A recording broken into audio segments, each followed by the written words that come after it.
Hello, everybody. Welcome to another episode on the HighLevel Experience Podcast. Our guest today embodies the entrepreneurial spirit and the power of strategic pivots. He left a stable 5-figure job to run a successful 6-figure local business. Now, by leveraging HighLevel, he has founded a 7-figure agency. He is a platinum high-level SaaSpreneur, and he's making waves in the party events industry. His journey is not only inspiring, but also serves as a blueprint for all of you listening, all of you high-levelers that are, aspiring to do well with GHL, for your agency. It can be done. It shows how focusing on a simple market segment can be highly effective. So please welcome to the show, Tariq Elkhatib.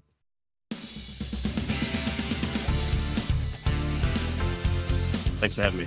Mate, great to have you, mate. I was looking at a list of all the OGs, all the high-level, SaaSpreneurs that got awarded at the level up in Dallas just this past year, and your name was on the list. So I'm like, oh, I gotta speak to this guy. I was checking your website, and I must say I'm very, very impressed what you do. The website looks really, really cool, by the way.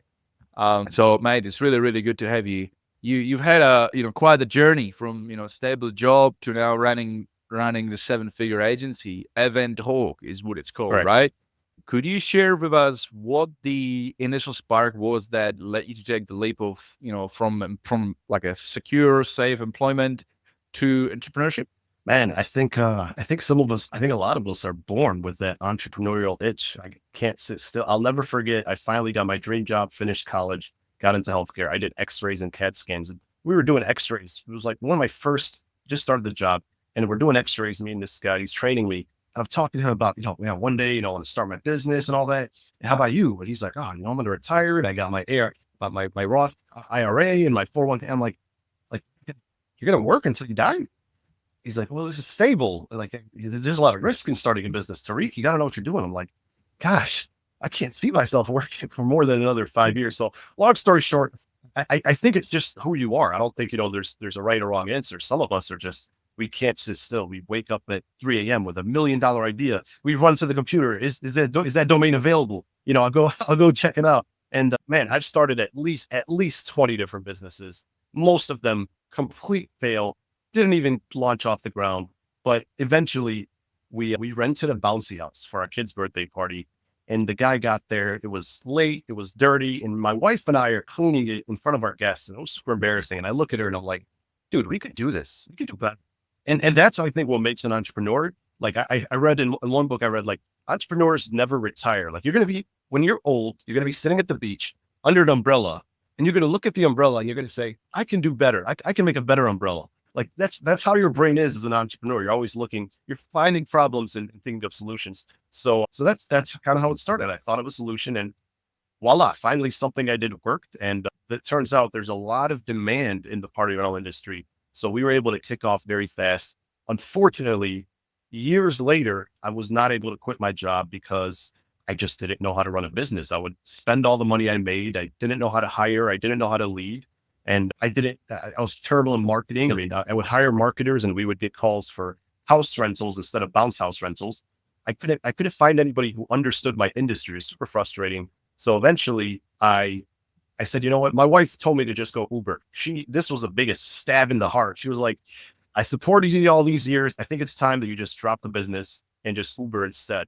And I talk about it in the book. Actually, that's the first part of the book. The first chapter is called Just Uber Instead. It really to me. And I signed up for Uber and everything.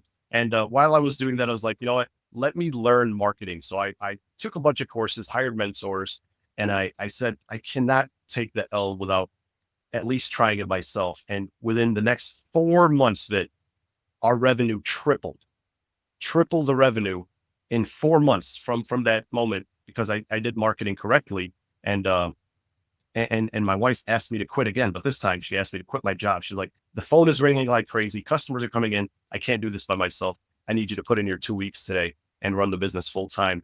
And that was the moment that really kicked off. And from there, it's just, I don't have a steady income, so you got to make it work. So from there, HighLevel was a big part of that. I came across HighLevel, and I was helping some people because a lot of people experience the same problem in this industry.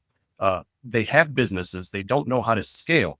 They have local small businesses, and they're like, how do you make enough? We're making money, but not enough to quit the job. So I said, I had that same problem. Here's how I did it. And then people started messaging me like, hey, can I just pay you to do it for me? I'm like, no, I'm telling you how to do it for free. Literally, like I finally got a successful business. I don't want to start another one. And people the DMs kept coming in. Can I pay you? Can I pay you? Can I pay you? I looked at my wife and she was going to throw me out the window. She's like, you just finally got this right. Keep your focus on the cash cow. Don't go following another dream.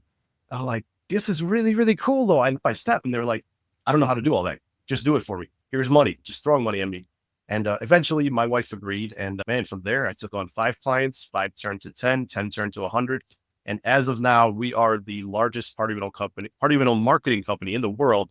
We've helped over 2,000 party rental businesses just in this one niche through HighLevel and marketing services. So it's been one heck of a journey.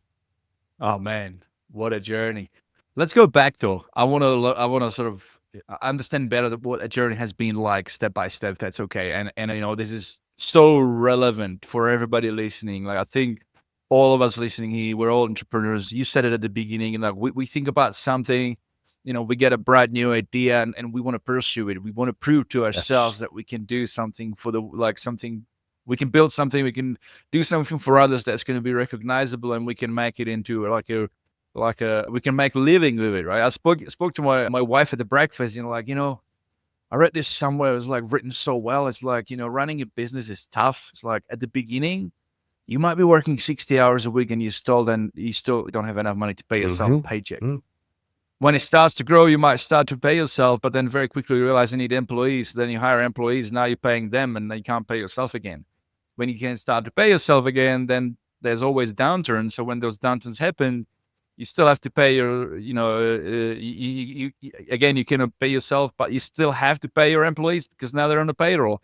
So it's a tough gig, and it sounds very, very off-putting when you put it like that. But when it does work, oh, mate, let me tell you, like when it does work, like you can 10x the regular income of somebody.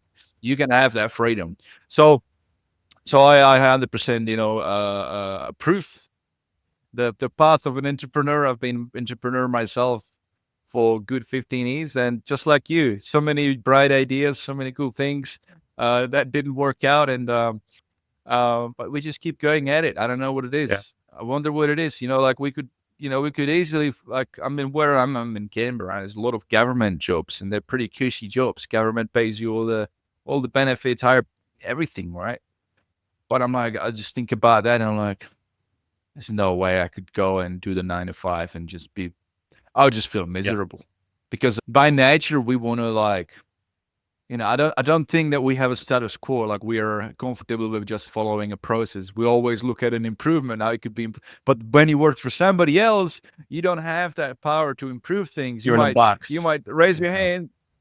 Oh, hey, has this ever happened to you? Like you work for somebody and you got these cool ideas and you're suggesting things, and it's all falling on the deaf ear because just stay in your lane. Exactly. Like, oh, man. Exactly. Yep. That's right. So you had that experience. You had a party, a guy who turned up with a bouncy castle, and it was terrible. That's why you kind of what I'll do better kind of thing. Before you decided to help others, obviously people who were reaching out were also event party businesses. Because obviously you were in a community, right? That's what you do, right? When you're in a particular niche, you become part of the community because that's how you learn from each other. Okay, I get it now. So tell me about that. Before that happened, before you decided to take it to that second business where you'd help the other party events. What was it being like when you were running and you're still running that party business? Yeah, the party business does great. It's making multiple 6 figures. We just ran into, there's a difference between an entrepreneur, or I should say, an entrepreneur and a business owner. As a business, it's just totally different. Now, when I own a business, like you said it best, but you have payroll, you have all these things. I had no idea how to do that. I'm a visionary. I could come up with great ideas, but to implement them and stay consistent, it became tough. So that's where learning comes in, and you have to level up. But really, the first blocker I had to get past is making money, because I started to understand why I had a lot of bosses in the past who were not so nice, because you have to make money in the business. And when your business doesn't make money, you start to take it out on your employees. You have very little patience. And I was becoming that guy. I was starting to get frustrated. Like, why do these people suck? How come nobody does their job right? And I realized that frustration had nothing to do with them. It was because I was looking at how much I'm paying them versus how much I'm making. So I said, Tariq, you have to make more money. And I know I have a good product. I know I have good service. I come from healthcare. I mean, I'm translating patient care to customer service. I do great. My reviews say so, but I just need more customers. And that's all about marketing. And unfortunately, what I found is that whatever you're doing, you need somebody who understands your niche. You can't, like, I've had people reach out to me as my name got out there, lawyers and doctors and this and that. And I turned them down because I'm like, I would be doing you a disservice to take your money because I don't know your industry. Other people, they're like, well, so-and-so will work with any industry. That's why I'm not so-and-so. That's not fulfilling for me. The reason I'm so good at what I do is because I work with just one industry. I understand it. I enjoy it. I just basically, whatever works for me, I push down to all my clients. And here's why that's so powerful, by the way. Like, let me guess, like your cost of acquisition is way lower than if you were a generalist. Your retention is way higher. The fulfillment on providing that service to agencies is so low cost. Like, it's so streamlined, so templated that is highly profitable. Am I right? Saying and it was all accidental. Like, I wish I could tell you I'm a genius and this is all part of the plan. This is why I can't even, like, I have nothing to sell. Like, when we came to this interview, like, hey, you asked in the email, what do you want to promote? I have nothing to sell you people. Anybody watching this, I have nothing to sell you because I don't work with other agencies. I don't sell snapshots. I don't do any of that. I just accidentally came into this industry. I accidentally helped myself. And then I accidentally saw that other people needed help. And then I started helping them. And it was all like, it was nothing was some big genius idea. So unless you kind of try the same thing and go into one industry, let's say you're a repair guy or a plumber, and you go into an industry of plumbers, this was all accidental for me. I'm very blessed, but I can kind of share what worked for me, and hopefully it works for others. I think there's a lot of lessons that kind of will apply to everybody, but it's all been accidental for me, to be honest. But mate, when you say nothing to sell, we don't need to sell anything, because just purely with sharing your story, it's that's worth every single penny. Like listening to this interview today, because this is an inspiring story, and there are people who have started with HighLevel because they want to grow. They want to do something better with their life, and they were in a previous career, and now you're giving them a real blueprint. The amount of people who share, who sell, obviously it's a shortcut, selling a product to agencies. I sell premium snapshots to agencies, and they're great. And there's many other affiliates, they offer coaching, and those are all great resources. But one thing that's important to realize at the end of the day, you can't just continue to go on webinars and keep on educating yourself. You just, at some point, you got to stop doing that stuff and actually do the work. Don't just continue consuming other people's content. Don't just think that buying somebody else's snapshot is going to be, you still have to do the work. And so, that means just like listening to today, even though you have nothing to sell, you're giving the blueprint. And now, guys, if you're listening and what we're about to go into, like, that's going to blow your mind. I kind of why to, I'm already predicting because I know, I was looking at your website and it's so dialed in. So guys, make sure that you listen, take notes. Let's go into it. Tariq, break it down. Let's just start with just a bit of a preempt with the business. So what we're talking about here is a bouncing castle, those inflatable things, right? That you hire. When you were, and you're still running that business, I'm just curious by nature, how does that work? Like, the financials of it, can you break it down? So obviously you have to buy one of those bouncing castles, and then can you talk about the model a little bit before you go into the agency side? Yeah. So actually, I wrote a book. It just published last week, called Bounce House School, because all the questions, everybody in the industry, in these Facebook groups and stuff, they all make the same mistakes. They buy the wrong inventory. They spent exactly what you said, all this time researching the perfect name, the perfect logo. And then by the time they launch, they make all these mistakes. So I literally wrote this book. It's 300 pages. This is my life's work. For the last 2 years, I've been working on this. Nobody in the industry has worked with more people than me. So I took their stories. I took their mistakes. I took my mistakes, And this is the one resource that you need to start a successful bounce house business and quit your 15 years from when I started to get to where I am today. This can help you do it in months instead of years. Obviously, that you have the capital. But it all starts with, like you just said, man, you just got to do it. And it starts with, what are you going to do? You're going to offer this service. What is a service? You have to know that there's demand. And a lot of people, the first mistake, unforgivable mistake they make in any business, is you go after feelings instead of facts. I feel everybody's going to love this. Okay. I would rent this. I would do, well, who cares what customers want? There's a tool called Google Keyword Planner that'll tell you exactly how many people are searching for this on Google. You are crazy to start a business without going there and see what kind of demand, whether it's local or international or wherever, to see how many searches there are. And there are 8 million searches per year. 40 million per year. 8 million is like the max. 40 million searches per year for bouncy house rentals in the US. And you're joking. 40 million for party rental services. And according to a study, the only study out there, there's only 10,000 companies out there. It's insane. And that number is probably more like 30,000 because a lot of people don't register their business, but still there's way more demand than supply. And I know this because every summer my phone blows up and I have to turn down work and I have to say, sorry, I ran out of bouncy houses. You have to go with another company, and there's no other company to go with. So the first thing is you have to buy the right equipment. People end up buying these white wedding bouncy houses or oh, I don't want to do bouncy houses. I want to rent photo booths, or I want to do this. What is in demand? First, find out what's in demand before you buy it. And in fact, in the book, I detail a strategy I call the phantom rental method, where you can make money before you even buy inventory. You just put up a website, add some items on there after you did your research, find out what the demand is. And then you could set the software to say, don't let people book online, just let them get a quote. Or for example, they can book online if it's at least 60 days in advance. It is January. I got a booking for July the other day.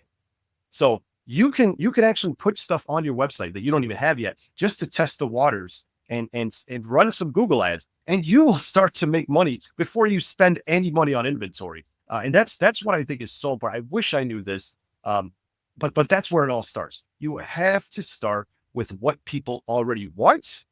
That is your cash cow. And then you could follow your dreams. You use that cash and you use that to fund whatever new interesting thing you want to do. Does that make sense? Does that answer your question? Oh, absolutely, man. Yeah, that's such a smart strategy because, like you said, if you don't have that capital out front, well, now you can actually secure jobs. Now you've got pretty clear path forward. Now you can loan money from a bank and feel pretty secure that you'll be able to make a repayment on that. What are the financials on that like? How does a typical house? What's the cost of typical bouncing house? Obviously you gotta pay for it. You gotta own it, right? So when I started, I paid everything out. I hate debt. I don't borrow money. The only thing I'll do is a 0% credit card where they give you 1 year to pay it off with no interest. I don't know if they have that where they're at. That's the only time I'll use it. I recommend a package where you spend a minimum of $20,000. That's the minimum I recommend. And that'll include your inventory, your insurance, your marketing, your website. And that's $20,000 just the first year. After that, your cost drops. That's like one castle? No, that gives you, and I tell you what I would buy. That's what I would buy if I had to start over. That gives you 1 bounce house, 2 bounce houses with water slides, a pop-up tent, 20 tables 20 chairs and 3 tables. It's like the highest in demand stuff. So that's like a package. And that package you can make with that. I mean, depends on, but each bouncy house can cost anywhere from $1,000 to $3,000. When I say a full $20,000 package, that's a mistake people make. So a lot of people will rent bouncy houses for me. How much did that cost? I could buy one next time. Okay. So they buy one. It only costed $1,000. I paid you $200 to rent it. I'll make my money back in 5 rentals. They didn't take into account the insurance, the marketing, the license, the website. Next thing you know, a guy called me. He's like, hey, do you want to buy a bounce house? I'm like, who are you? He's local. He's like, yeah, I bought 2 bouncy houses and I don't know what I'm doing. I just want to get rid of them. So I got 2 bouncy houses for $600. He just wanted to get rid of them because he did that and he doesn't understand how to run a business. People just think that. So a lot of people in this industry sell their business because they just think of the inventory. They don't think of the marketing and the funnels. And I came up with what tripled my business. I came up, it doesn't stand for what you think about, but it's the 3 things you need. After you get the inventory, you need these 3 things: WTF, Nobody talks about this. Website traffic funnels in that order. You need a website, you drive traffic to that website, and then use funnels like what HighLevel offers. We use pop-up funnels to convert that traffic into leads and then nurture those leads. People just get the product and they don't worry about the WTF and they fail. So to answer your question, what kind of inventory, what kind of costs? Minimum that I would recommend is don't just buy the castle, invest 20,000 in multiple castles and tents and whatever is going to rent based on what you do your research in your area. And then get a website, get insurance, because you need insurance, because God forbid a kid gets hurt, you don't want to lose your house. And you don't want that. And then marketing, the right marketing, work with a company like our company who knows your industry. Otherwise, you're just going to have stuff that sits in your garage. That's the minimum. But then I also recommend in the book packages for 30,000 and 50,000. And the return is so high. Like if you invest $50,000, you can make 100,000 your first year. No other business can you double your initial investment in year one, not physical. I mean, obviously, if you're doing like agency stuff, it's different. But local businesses, the average after 2 to 3 years, you want to make back your initial investment. To double it in year one, I had the formula for that because I failed so much, and the demand is so high, so it's totally doable. Man, this market, this niche, what I like about it is that it's, when you talk about like a sales cycle, like how long does it take, like when you talk about, agency services, that may be like a longer time frame before you convert somebody. But when it comes to more like a consumer goods, consumer products, this is what it is, right? Family has got a birthday party for their kid. You don't need to there's no like a long thinking process. Yeah. Like all they do is just go, and it's all intent based search, right? They're going to you because they're looking, bounce house, they put it on Google. So that's why that channel makes total sense to be like one of your first ones Here's the best part. This business, and I found this out by accident, it is recession-proof. If the economy crashes, this business booms. And I experienced this during COVID. When I quit my job, the pandemic hit right away. And I was like, God, and keep in mind, I left healthcare. They started paying healthcare crazy money. And I was like, oh my God, I quit at the worst time. And the pandemic hit. They shut us down. And for a month, I just sat there and I felt like a complete failure. Like, I don't know if God's playing a trick on me. Finally, the year that I fulfill my dreams, the world stops. What? And then what happens? The demand goes crazy. After the shutdown actually comes into place, what are people going to do? They can't go. So we started dropping off bouncy houses in people's backyards, and they would rent them all week. We made more money than any other year during the pandemic because there was nothing else to do. And people would they wouldn't even ask. During the pandemic was our best year. And then I asked some other people. I actually interviewed a guy who's been doing this for 30 years. He said the crash of 2008 was also one of his best years. When the economy crashes, one thing people will still do is parties. One thing people will not stop doing, they will stop doing other things. They'll stop eating. It's crazy, but entertainment is recession proof. This is what I learned. This is like alcohol. Yeah, same, right? And people, when shit hits the fan, it's like people resort to alcohol as a way to cope with stuff. Yeah, that makes sense. Matt, funny that you mentioned when you were breaking down the costs, right? Insurance. My wife was like, when you speak to him, tell him about that thing that happened. I'm like, what thing? Oh, the castle that got like blown up. Like the air took it and there were kids inside and some kids didn't make it. It was wind got underneath the castle and it lifted it. And, so yeah, I mean, every business has risks. Yeah, they actually have. There's a Netflix movie about it now. It's called The Accident, and that's I have a whole chapter about safety because you're absolutely right. A lot of people who are not insured who just run into the business. They don't secure it. They don't watch the wind. We watch the wind every single day to make sure that, and we don't deliver. If it's a wind gust, if there's high wind gusts, we tell the customer sorry.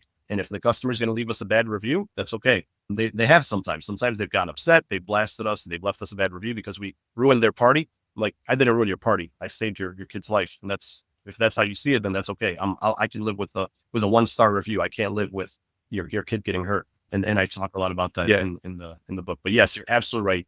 Very high risk when you're dealing with kids.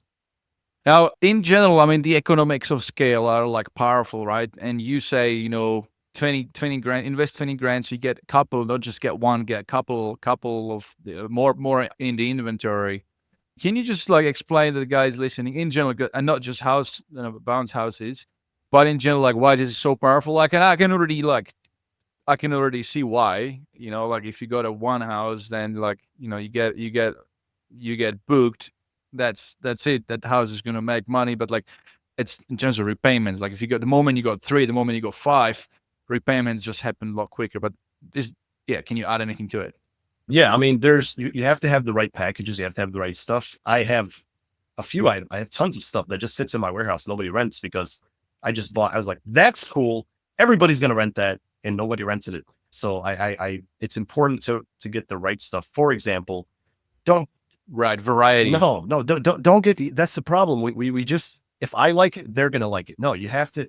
In fact, if you like it, most likely they're not going to like it because you're an entrepreneur. Your brain, I feel like God created us entrepreneurs. We're the innovators. Like God put us in this world to build new things and think very differently than everybody else. So if you like it, most likely they're not going to like it. When I go pick food for my wife, like sometimes we'll be at a new restaurant. She'll just be like, oh, it surprised me. I mean, that looks great. If I like it, I will not get it for her. If I don't like something, I'm like, oh, that's nasty. I get it for my wife. She loves it. We're total. I kid you not. Anything that I think is great, anything that I love, she does not like. We're just total opposites. And it's a lot like that in business. For example, with this business, you cannot buy anything is a pink. Why would you do that to yourself? So you get something that's gender neutral, primary colors. Don't get anything that has like yellows and blues and primary colors, blue, yellow, green, like a bunch of different colors. It's boring. People are like, oh no, I want to stand out. I'm not going to be like those other guys. I'm going to get stuff that stands out. Okay. That's what we all said when we started. We all make that mistake. The other thing is, there's a new Marvel movie. There's no Avengers, Spider-Man. I'm going to get Spider-Man and I'm going to get Mickey Mouse.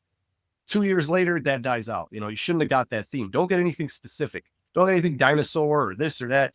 You want something that'll last forever because nobody's going to want to buy that from you just as a water slide or just dry. We have bouncy castles that have attached water slides, so the customers will complain. So I tell people only buy stuff, especially in the beginning, that can be used wet and dry. Otherwise, you're going to have stuff that's going to sit half the year. So there's a lot of things to consider, and there's no reason. It's kind of like this podcast. There's no reason that you should get into business with HighLevel without listening to a podcast like this. Obviously, you've interviewed a lot of great people. If you just jump in without learning, I tell people books and these webinars, it's like a time machine. It's like you're traveling into the future and you get the winning lottery numbers and then you go back in time and then you could play them. But if you just guess, you're going to keep guessing. So I hope that makes sense. Yeah, no, absolutely. Yeah. The other thing just like popped in my mind. It's just the way I am. Like, you go straight into detail, like dive in. Like, I could think that the material, right, the bounce castle is made out of like rubber, and that type of stuff has a certain shelf life.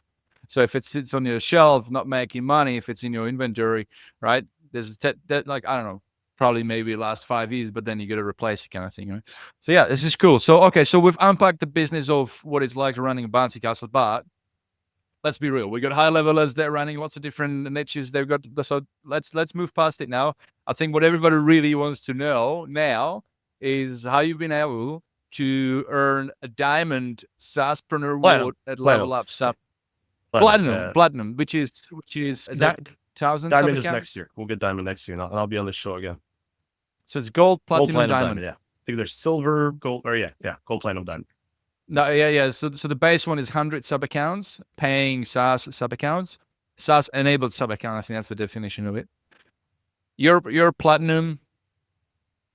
So that's, what is that? 1,000? Oh, 500. 500. Okay. So you passed that number. Okay, excellent. Well, that's mate. Impressive. I mean, the other question is like, why would he do that when he's already like running it? Why would he help his competitors? Anyway, break it down for us. So you had people reaching out in the community, other people who were running the same business, asking you, help me. You didn't want to do it. Then you realized there's obviously opportunity. How did it?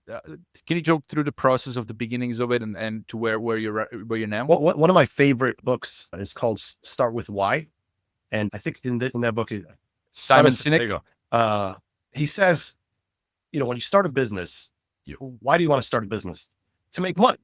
That's a good reason to start a business, but it's just not a good first reason.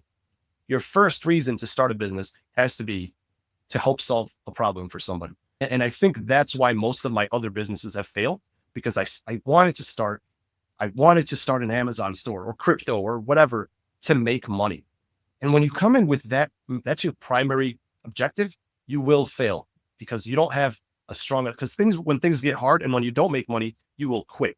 I didn't make money right away, but my primary objective with this was not to make money. I wasn't even planning on doing this. I started seeing a need and I started helping people, and I didn't make money at first. I was doing it for free, but I kept doing it, even though I wasn't making money, because my primary objective was, wow, helping people is so fulfilling. This is so cool. When somebody says, Tariq, you helped me quit my job, and I put in my 2 weeks just like you today. Wow. And I didn't get paid to do, like, I followed, and holy moly, I don't need to get paid money to do that. So the money was just a bonus. Now, don't get me wrong, I make a lot of money, but I believe the reason that this business succeeded with HighLevel, the reason that I'm successful, a lot of other people aren't, is because I got into this to help people. And don't get me wrong, I'm not a saint. I'm not telling you that, I'm a good person, you're not. But I do think, it sounds corny, but I do think that the reason that you do something, I strongly believe that your vision has to be something more than money. Money is a goal. A vision is what you're going to do with the money, right? Like why do you want more money, right? What is that going to do for you? What is and there's another thing, and I'm sorry I'm going off on a tangent, but there's a personal vision about what is this business going to do for me? What does my life look like because of this business? But then there's a public vision, or there's a business vision, which is, what will the world look like because of my business? How is the world a better place because of EventHawk? And I can answer that very, very quickly, very simply. I know that like the back of my hand. My whole team knows our vision, and that is to empower party rental business owners to do what they love full time within months instead of years. It took me years.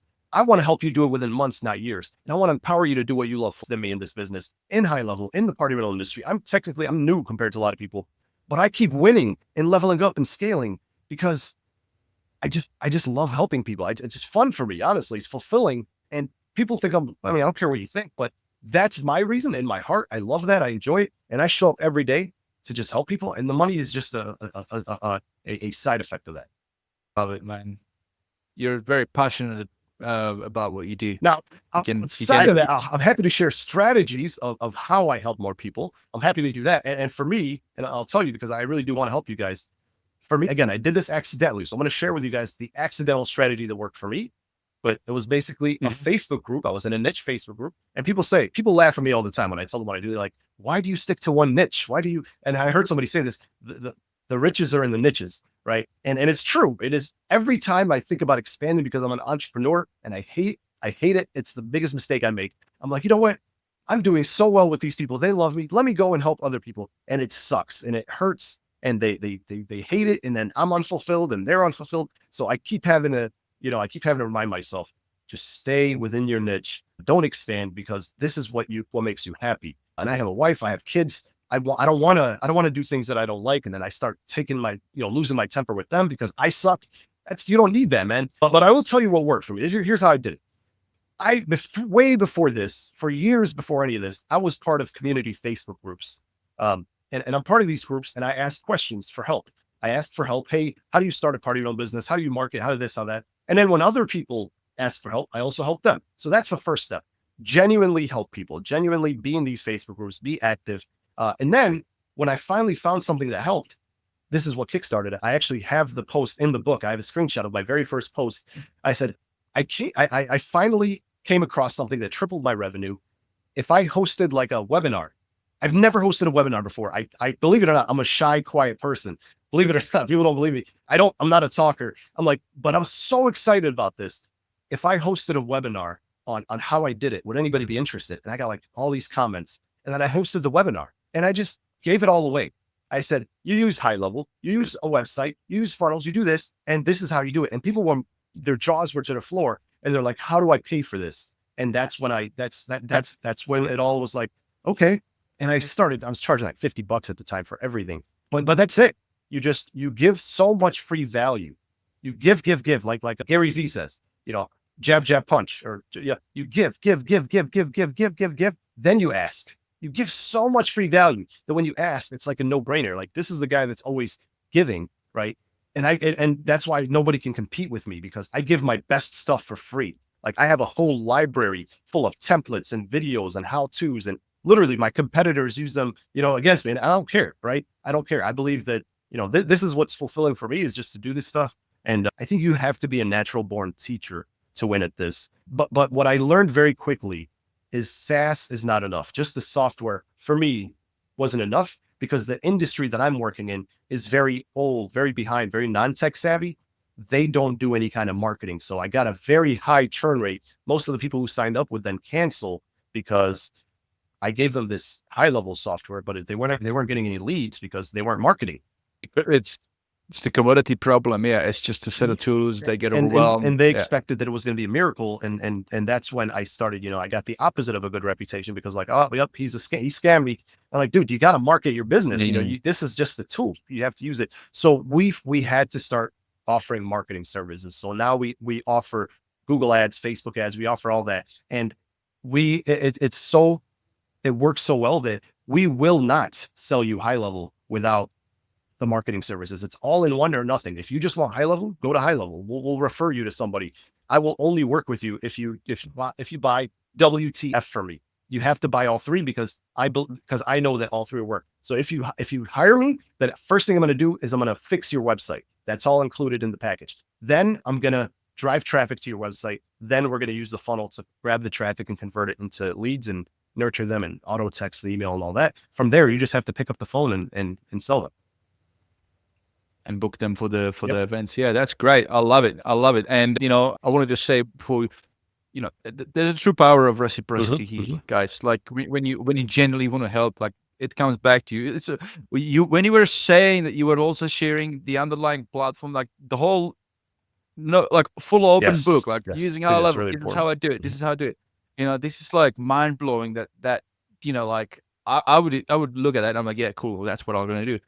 But that's an edge case. I'm an edge case. It's like a majority, they still came back to you and like, you help us. So you sold them on you. You didn't sell them on what you did. You sold them on the energy and how you've been helpful. And that's what draws attention. So it just goes to show how powerful it is to providing and just giving more value and being open. Because at the end of the day, even if you say, share everything end to end, how you do it, at the end of the day, there's always going to be a portion of the audience that will either feel overwhelmed or they don't know. They just want you to do it, which is what worked for you so well. So, man, this is very impressive. Well done, mate. And so I looked at your website. I was looking at your pricing. So obviously it's more like a, 2,000 around those type of figures. Does that mean that it includes the ad budget, or they pay extra for the ad budget? They pay their own ad budget. Okay, so you help them run the campaigns. They pay the ad budget, depending on how big they are, determines how big the budget is, but your fee doesn't change. So that is actually a great deal, because there are agencies doing running ads that are more charging on a percentage of the ad budget and things like that. Right? It's different models. So, mate, well done. So it's growing, it's working. People are getting results. What is not working right now? What are you finding that you need to overcome? Yeah, not working. For me right now, it's really just learning how to be a better leader, because this is where, as you grow as an entrepreneur, you're a builder. But once you build it, you kind of get bored working in it. And that's kind of what I find my problem is. I want to build the next thing already, but my team needs me, right? We have like 20 people that work at EventHawk now, and they need me. So just learning, I've been doing a lot of reading on how to be a better leader, because that's the idea. I need the company to run without me. And they're doing great. I have an incredible leadership team. We just have to, for example, right now, our biggest challenge is, we want more clients. And we initially made the mistake of, hey, we want more clients. Let's offer some crazy new thing. And then I said, okay, wait, before we do all this new stuff, and this is where knowledge versus wisdom comes in. I had to stop and say, why is it that we're not getting more clients? Instead of offering something new, maybe we find out what's blocking us, because maybe it's just something that we already are doing. And we found that our show rate is only 44%. our close rate is about 45% as well. So instead of offering a new product, then we have to support it, then we have to learn it, blah, blah, blah. Instead of doing all that, let's just if we increase our show rate, right? People are scheduling meetings through HighLevel and they're just only 45% are showing up. Why is that? If we can let's focus in on our show rate. Let's learn, let's watch some podcasts, do some video, do some reading, chat GPT, whatever you got to do to figure out how to double our show rate. Then our revenue our clients should double, our sales should double without us doing any additional ad spend, without us doing any additional sales. We just literally have more people show up that we already paid to get. Does that make sense? And this is the agencies. We're talking about the agency yes, business. Exactly. Yeah. So that's kind of where my challenge is to kind of stop innovating new things and just focus in on, hey, how do we scale from within? How do we fix the problems because sometimes when you keep adding new ideas, and it's a problem as a visionary, as a entrepreneur, you come up with these new ideas and it just causes more problems. They call it a Tariq tornado at EventHawk. Like, oh, here he goes again, another Tariq tornado. I can't help it. Like we just did a huge conference, and it was our first conference ever. And 130 people came just to hear me speak and other people. And we spent 2 months promoting that. And it was great. I mean, it's so good for the brand, but our marketing was so heavily involved in marketing the conference that we didn't market our product good for 2 months, and our sales kind of went down. So things like that are kind of where I have to, like, you guys have to stop me. You guys have to kind of tell me to pump the brakes, because I'm never going to, like, this doesn't stop. You guys have to be the brakes. I'm always on the gas. So other than that, I mean, we're in a very good position in the market. We're just trying to kind of work on those high level things, on those like big picture things that help us kind of increase revenue while reducing spend. Yeah. And just curious, if you wouldn't mind sharing your acquisition process currently? So you're running paid ads into appointments, or do you have something in between? Yeah, I mean, not to brag, but I'm like a celebrity in my niche because it's such a small niche, right? So we do a lot of lead magnets where I give my best stuff for free. So I will give them the stuff for free. They opt in they become a lead, and then we automatically text them, nurture them, and then we book an appointment. Other times we sell websites. Hey, does your website suck? We offer party rental websites. Here's a bunch of examples, and they'll book a call. So Facebook ads is our number one way to get customers, but that's not because Facebook ads is the best. I'm not telling you that that's the best one. It's because that's where we started, and that's where we built our community. Right, and it's different to the bounce castle business, where it's more intent-based marketing. People are actively searching to hire the bounce house, whereas the providers, the venue hire businesses, they may not actively look for a bounce house castle coach, right? They might be looking for maybe marketing things, but nevertheless, if they're running that type of business, then they might be struggling. So if you do it more on impulse-based marketing, which what Facebook is, they might see it, and it's going to resonate. Obviously, I'd be interested to know how well can you target through Facebook on that front. I don't know. I've never done that type of niche, but can you market? Is it possible? Is it too easy to market, aside from obviously remarketing? No, only remarketing. That's what's tough. Yeah, you can't target. Okay, just like everything else, you can't target specifically party rental business owners or. Yeah. So yeah, remarketing is what works well for us. Okay. And you do it on the back of your database and back of, yeah. Okay, cool. Yeah. I mean, yeah.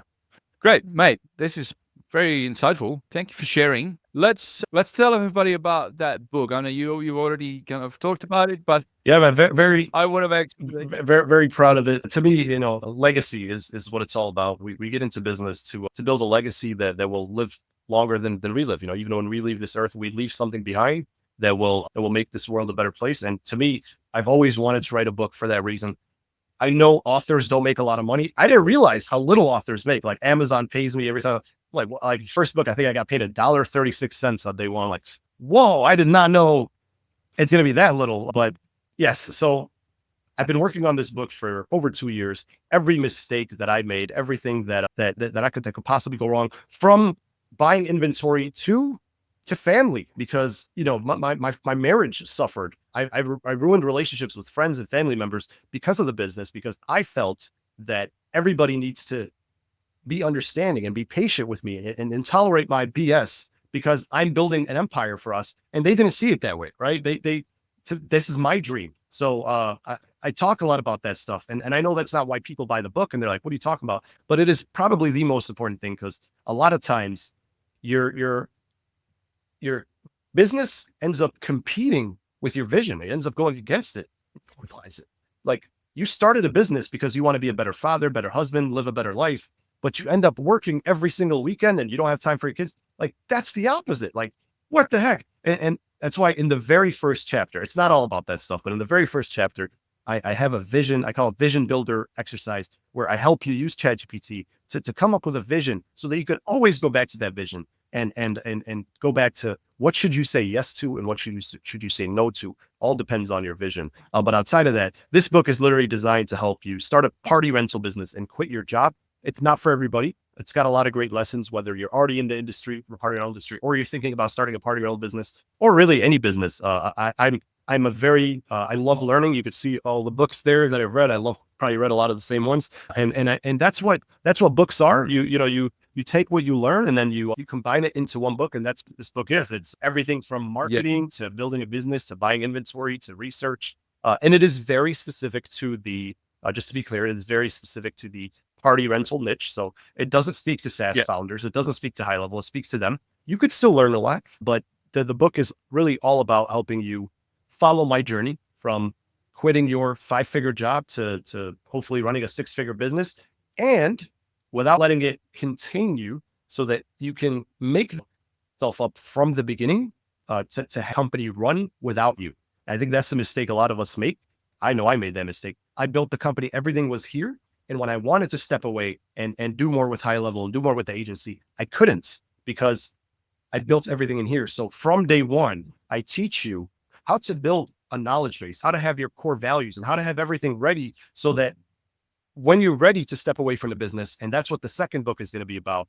It's going to be about how to really build a team that can take over the business for you, so that you can step away and while your business still continues to grow, you can step away and do the next big thing. Because I hated this business for a long time. I hated my party rental business. I even hated my agency, because I felt stuck in it, because I had to be there every day. And now that I learned how to hire a leadership team and how to teach my team to do even better than I can do, now I love it. I love both. I have 2 very successful businesses, and I'm working on 5 more as we speak, because I can't stop. And I have that freedom to play around and not worry about failure, because I have a team that is super loyal to me, because I'm a good boss. I empower them leaders. I make sure that what I want and what they want is aligned. It's not all about what I want.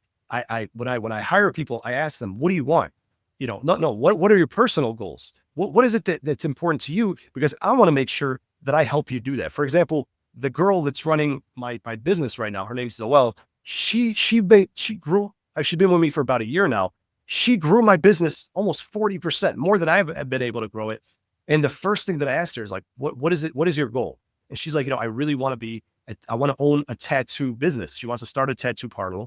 And I'm like, okay, what needs to happen for you to do that? She's like, well, I need to be available in the evenings so that I can go and do my internships and stuff like that. So I was able to align the schedule with what she wants to do. She's off on weekends. She's off on evenings. And now she likes her work because it's aligned. It helps, her job helps her fulfill her dreams. It's not just all about me cracking the whip, make me money. And that's nobody talks about that stuff. Nobody talks about that stuff, especially in the HighLevel community. We're all about like, how do you make money? How do you get clients? But I think it's equally important to build the foundation to when you do get what you want, you're able to easily hand it off to somebody else and move on without everything falling apart. I know I went on a little bit, but that stuff's so important. No, this is very important. Succession planning, right? Very, very important. Even in that example of what's her name again?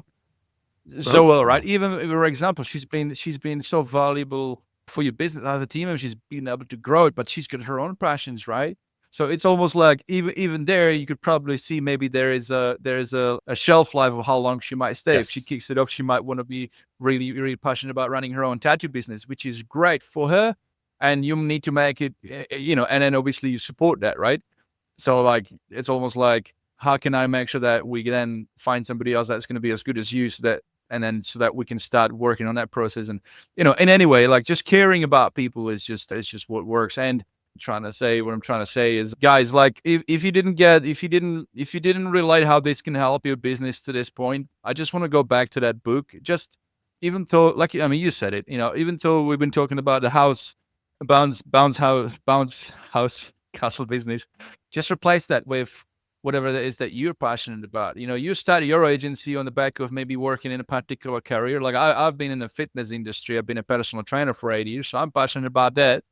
And what's beautiful, if I go to any personal trainer or any gym, because I used to manage gyms as well, I know what they're going through. I know what their pain points are. Like, I know what the business is because I've been in it, and I can relate, right? So you said something about the book and how it's, Amazon's only paying you $1. Yeah, the books don't make money unless you're like J.K. Rowling coming out of Harry Potter, right? But what books are really, really powerful for is it's a credibility. It's you become an author. You become a credible author in that niche, in that space. So that's what then helps actually improve conversion on any marketing you do, because it's legit. So if you guys are listening and, like, I do a completely different niche. I do physios, or I do chiros, or I do coffee shop, or whatever niche you're after. Just look at what Tariq did, and just replace that. And if you've yourself been in that career before you started an agency for that niche, well, put a book together. Like, share your story, share what you're passionate about. And if you've done well in that industry, especially, then that's even more powerful, because you got real, like, you get something to show for. And yeah, it's great, mate. Like, really, really, I applaud you for what you've done, because it's a really good example of how you do it properly, how you do it well. Let me just say, you remind me of something. So have you wrote a book yet? No. You got to take your own advice. Actually, the reason that I wrote this book is, interestingly, I just realized that I haven't shared this. This book was made for the people who I cannot work with. I get on a lot of meetings with people, and they waste my time and I waste their time because I can't help them. Why? Because they haven't started the business yet. They've heard about me. They want to start successful, and they get on and they want me to teach them how to start a business. It's just not scalable. So I decided to put this together, and I recommend everybody do that. Every one of us, we have a business where we can only help somebody, for example, if they already have a website or if they already have a gym. So why don't you write a book on how to start a gym, and you position yourself as the leader, so that when they're ready to hire a marketing company, hopefully they're impressed with you and they know you and trust you by then, that they decide to work with you. So I think that is something that I can contribute to anybody who's got an agency. Think about the people that you cannot help because they're not your ideal ICP, ideal client profile. What is it that they need, right? And for me, they have to buy the right bounce house. A lot of people start a business, they have a bounce house business. They come to me, I look at their website. I'm sorry, bro, I can't help you. You bought all the wrong bounce houses.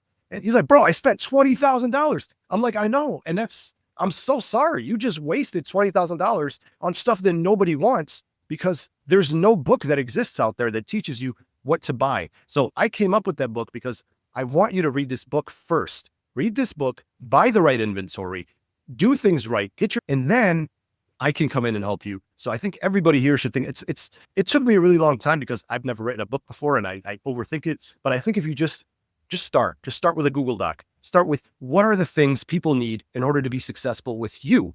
What do they need? For me, they need bounce houses.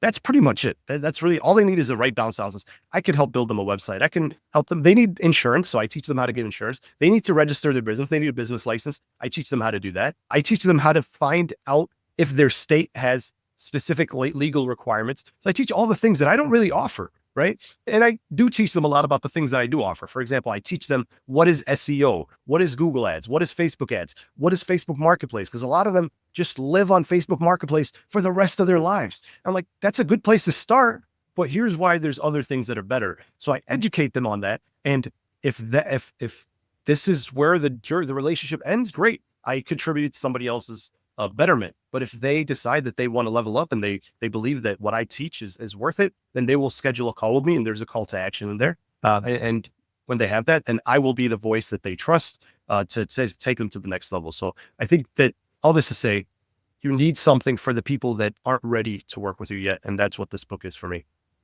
Well, what it also is, this is actually really, really powerful, because now what you've got an asset that now you can market this book to anybody that is sick and tired in their job, in their employment. They want to have their own little side business. They may not have big ambitions to have this global, but they might just want to have a small little family business and do this because they want to be at home. They want to they're just sick and tired of their job. So when it comes to targeting, you've created a funnel that helps you create market for your marketing for the future. So this is really like a flywheel. This is really Exactly, cool. that too. Yep. Still figuring that part out. Very smart. That part is a big undertaking. That's the part that I don't have experience with. I've never, and this is where this is a challenge. I've never marketed to a broad audience. And this is the first time that I'm going to do that, where yes, I do want to, because there's so much demand and not enough supply. I do want to teach that single mom that needs money, or that guy that's got money saved up and wants to start a business. I do want to teach them how to do this, but I don't know how to reach them. So yeah, so Facebook ads to a broad audience, not a niche audience. So that's going to be challenging, which is kind of the opposite. Most people start broad and then niche down. I kind of started niche and now I'm broadening out. So we'll have to see how that goes. Hopefully I have enough reviews and enough trust factors from the niche that now when I go to broad, there's that trust factor. So we'll have to see how that goes. Yeah, I like it. I mean, this is when you look at like Alex Hormozy, right? He's got acquisition.com. It's all about helping businesses that are making above 10 million a year. He doesn't help anybody that makes less, but he does help everybody that makes less through his free resources and gives out everything. So he's creating that future market. He's trying to get everybody to get across that 10 million so that they can then reach out to acquisition.com. And if it makes sense, then he's working with them. So this is like very smart actually, because you start to then look at your cost of acquisition and goes way low because you pre-qualifying everybody, you qualifying everybody. So this is great, mate. Let's move on. Just appreciative of your time and appreciative of you guys listening. So let's go into this next segment of the podcast, which is going to go through a bunch of rapid fire questions regarding HighLevel as a software, how you use it, what you think of it, and then we're going to wrap it up. All right. How's that sound? Sounds good. So what about HighLevel originally grabbed your attention? Was there something specific or a problem you were trying to solve? Conversational auto texting. That was it. Yeah, that's huge. So we use, obviously it says reply stop, but we say, hey, this is Tariq with Bounce House Party Rentals. You were just on my website looking at bounce houses. What's your party date? Let me see what I have available. And that has just been insane reply rate versus email. Like we get up to 90% reply rate versus email is like 2% sometimes. So yeah. No, it's SMS is great. Yeah, I love it too. I use it all the time. What new HighLevel feature or digital marketing tool are you most excited about using right now, and why?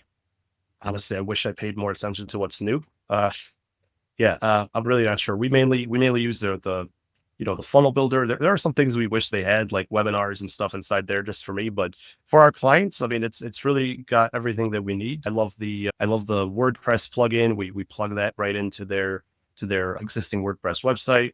And yeah, I mean, it's good the way that it is. I wish there was a way to like reply to comments from personal profiles, which I don't think that'll ever be possible. I get a lot of people message me personally on my personal profile, and it's hard to keep up with all that. So, but I guess there's just no API for that. So that's the challenge that I had.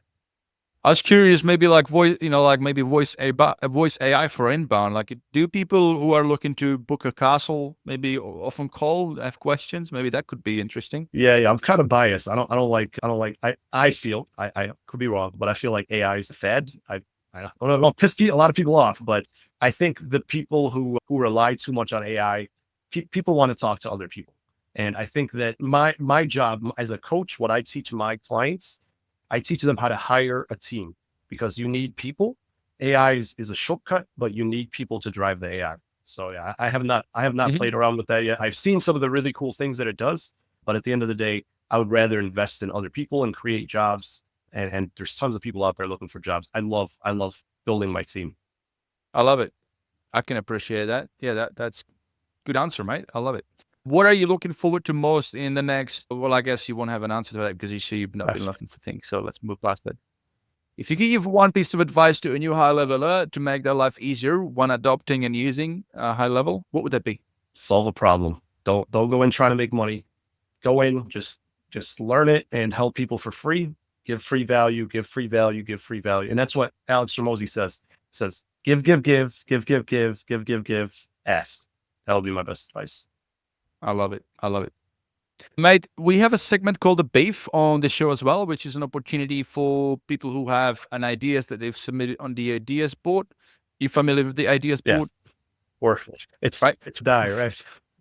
No, not necessarily, but I mean that's what HighLevel has about 700 developers now and counting, right? So they, in order for them to have a bit of a prioritization, that's what they rely on heavily, right? They look at what is on the ideas board and which one of the suggestions have a lot more upvotes than the other ones, and that's how they prioritize it, right? So it is very, very great tool for them, and that's why the HighLevel is so amazing and so innovative, because of their team and what they do. But as a fellow HighLevel user, even myself, I've come across certain things that were super annoying. Like, for example, when they changed the plain text editor in the workflows, we used to be able to easily select trigger link from the dropdown and use the little search bar to find my trigger links. And then they changed the UI, and now that search bar was not functioning. You could click into it and it would not work. Super annoying. Now they fixed it. Thank God. So important. Like, you think, that's like super technical, No, it's like super important, actually, because if you do email marketing, you need to know you need to run things based on the clicks. Anyway, so I was pushing really hard on that one, and I would put a post up in the Facebook group, right? But the post would be taken down because the post was about, hey, here is the suggestion. Here's a link to the ideas board. If you guys agree, please give me some upvotes, because this is frustrating, and I'm sure. But they take it down, right? The reason why they take these down is because the group has 80,000 people on them, and they want to make sure they provide value. And even though you think, well, doesn't that provide value? Well, it does, but I understand where they're coming from. Basically, is what I'm trying to say is if everybody did it, it would just get flogged, right? And there's a different purpose for that. So that's where the ideas boards comes in. But because of that, the only way you rely on your idea suggestion to be discovered is when somebody else goes and searches through the ideas board website, which is one way. But I wanted to make it I wanted to help promote some ideas that make sense through this podcast, through this platform. So if you guys have any, and it's actually leading into a question to you, do you have a frustration with a particular feature of GHL that you'd like to get some upvotes for? Yeah, I don't know if this is a feature, but as you grow, HighLevel is great when you're starting out. At my level, when you're having hundreds and hundreds and almost thousands of users, you start to get a lot of them cancel or churn, and you don't know why. And I wish that I feel like HighLevel is not focusing enough on the agency view. I wish that I'm pretty sure I put this as a feature. I wish that there was a dashboard where you could see Dan Martell. I don't know if you know who that is. It's an amazing guy. He wrote Dan Martell. I love that guy. He taught me a lot. He wrote Buy Back Your Time. He taught me about something called the member at risk monitor. Member at risk. Yeah. So I wish there was a dashboard that could show you all of your sub accounts and tell me how they're doing. How many texts did they send? How many are using the templates? What features? Basically, give me a number, and I should be able to see, hey, this guy hasn't even responded to it or hasn't gotten any leads in 7 days. He's probably going to cancel. What's going on with him? Or, for example, for us, what's very important for us, I build templates for my clients because they don't know how to sell. They just don't. Somebody says, I want to rent a bounce house. They say, which one? Like, or somebody says, oh, like the automation says, what date is your party? They say June 12th. The guy responds, what do you want to rent? I know that that's a terrible response. You should say, give them multiple choice. Do you want a bounce house or a water slide? I know that. So I built templates. I wish that it could tell me who's using the templates that I worked so hard to build, because I know they work. Because if they use the templates, they're going to make money. If they don't use the templates, they're not going to make money. They're going to blame me and they're going to cancel. Who's using the social media planner? Who's using the email builder? Who's scheduling emails and scheduling social media posts? If they're using all this stuff, they're not likely to cancel. But if they're not, then they're likely to cancel. So I wish that there was some kind of a dashboard for the agency to show me all my clients and what features they're using, so that I can and give them a number and tell them, hey, here's the 10% that are at risk. I'll call them. Like, hey, what's going on? I can have a team call them And it could be a very minor thing. Believe it or not, we had a lot of people for a while didn't even know we had an app. We pay for the custom app. They didn't even know, like, oh, there's an app. I thought I had to log in, and they canceled. And years later, we found out, and they're like, or weeks later, they're like, oh, I didn't even know there was a mobile app. We try so hard to educate them and onboard them and do all that. Yeah. Some things fall through the cracks. So I wish that it would just, you put in all these things and just tell me who's using these features and who's not, so I could know who's going to cancel before they cancel, because that's the number one KPI, in my opinion, in a SaaS company is churn. Your churn is your number one. It's more important than sales. If your company's leaking, that's the first thing you got to solve. And we've been hit with that. So that will be my number one request. Yeah, absolutely. And this is great. I mean, in SaaS, the indoctrination phase, like how quickly can the customer like utilize and learn to use the platform, the quicker they can do it is going to determine how long are they going to stay, right?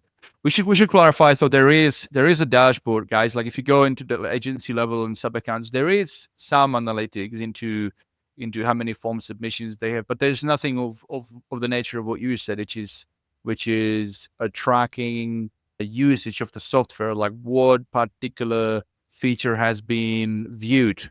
And it could just be based on a click through by the user, logged in user, clicking into looking at the affiliate manager or looking at this or looking at that. Now that would be great.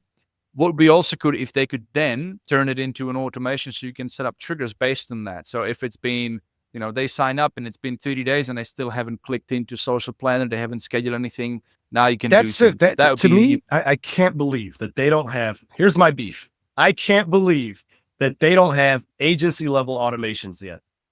Like agency level automations to say, if a sub account does XYZ or doesn't do XYZ, do this. Send them a text, send me a text, send me an email, notify me. They don't have that. They only have sub account. Correct? Or am I wrong? Yeah, well, the way they could do it is, I think the sub account as a parameter would be irrelevant, but I would just do it purely on the user, right? User activity, because then that would trickle down into which sub account they were in when they were doing or not doing that activity. So that would then tell you. Can you create automations in the agency level? Well, I believe there are agencies that are capitalizing on the APIs. Yes. Oh, yes. I have 3 developers from India that are super smart that are doing that. But there's no workflow builder in the agency view. No, that's what I'm saying. There isn't. Why is there no workflow builder in the agency view? This is a SaaS company. Well, I need to know what my sub accounts are doing, right? And then there's no way for me to do that. And we use the API. Yes, I'm building this very dashboard, and I even told my developers, I'm like, I want you guys to build this in a way where we can then add it to the app, the app store of HighLevel or whatever. Yeah, mate, if you build it, just make sure that you turn it into a product and let us pay for it, put it in a marketplace, because I'm sure that a lot of us, lot more SaaS agency owners using GHL would definitely buy that product if you develop it. And, even as a skateboard, even if, not knowing what they click through, but at least as the bare minimum, just login activity. Yeah. And have that as a workflow on, this user hasn't logged in for 7 days. It's an issue. Exactly. And in the mobile app, like, can they, I don't know if then, like, a lot of our people never touch the desktop, just mobile. And it's like, right.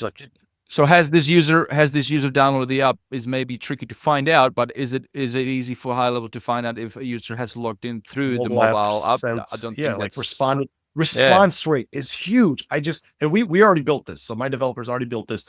How long is it taking users to respond? Because that's huge.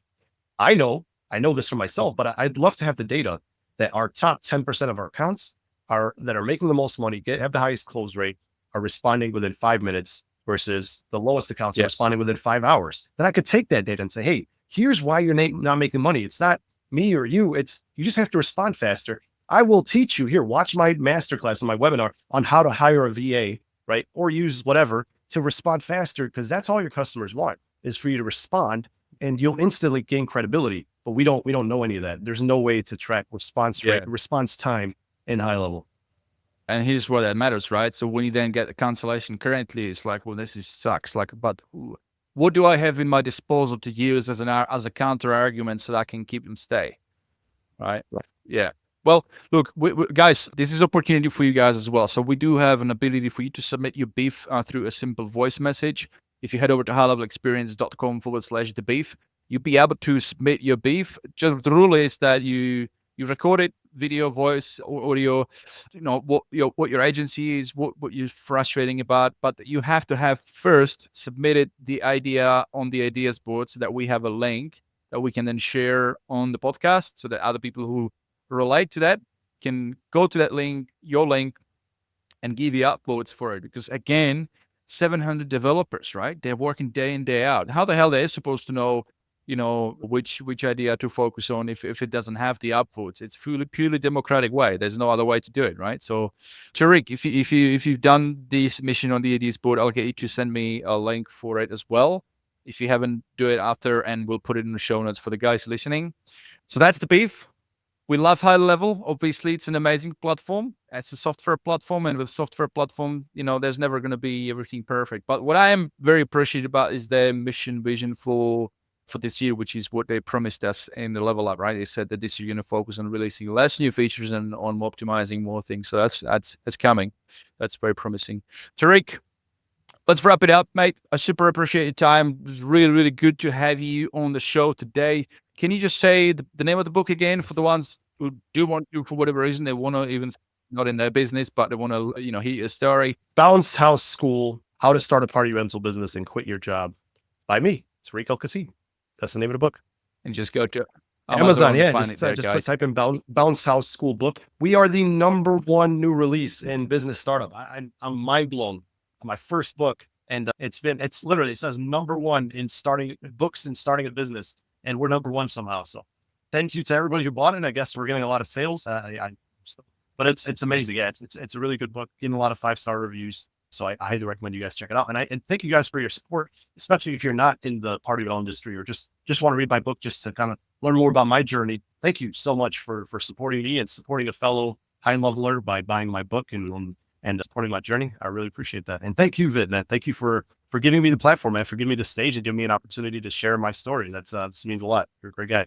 Well, it means a lot to me too that I've had a chance to have you on, mate, because your story is inspiring, and this is what I'm very passionate about when I'm doing these podcasts, because it's giving back to others. And so, guys, so thank you again, Tariq, and guys, thank you as well for listening to today's episode on HighLevel Experience Podcast. If you've enjoyed today's episode, then please share it with your fellow agency mates and other high levelers. Make a post in the community, comment on something, share the link to the podcast. Because you never know who's out there just starting out, and this is what they need to. That might just be that thing they need to listen to help them, get more clear path forward. So thank you again, and for show notes, links, and extra tips to help you grow your agency or your SaaS of high level, please go to HighLevelExperience.com. If you're interested in what I do with my agency and how I run my agency, and would like to maybe shortcut a few things, you can check out VitMuller.com. I sell premium snapshots, and I'm known for this thing called the Profit Roadmap System, which is a modular snapshots, kind of like puzzle pieces that you buy module by module and makes fulfillment for an niche much more scalable. So I invite you to check it out as well. That's on vitmuller.com. Thank you, guys, and have a great rest of your day, everybody.